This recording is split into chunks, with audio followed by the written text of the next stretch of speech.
Today I have a Genesis GV70 and I'm going to show you how to open up the fuel door and the gas cap in order to refuel this vehicle. All right, you're going to need to know this.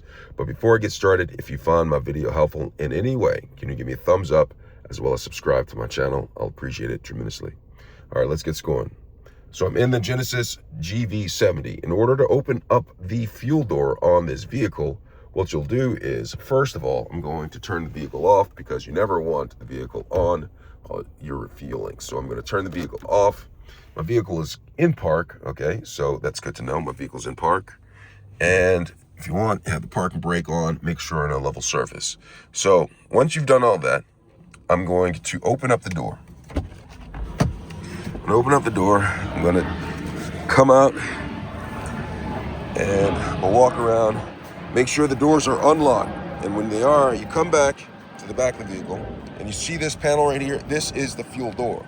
What you'll do is you'll come to the back towards it, press down on it, and it pops open. And right here is the gas cap. And you see the instructions are on there.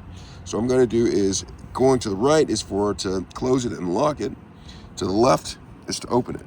All right, so I'm going to take this and open it up. Voila. Now I can refuel the car. And when I'm done, I'll take the same gas cap, put it into place, make sure click like that, and then I'll come right here and I'll take the door and I will shut it like that. Did you see that?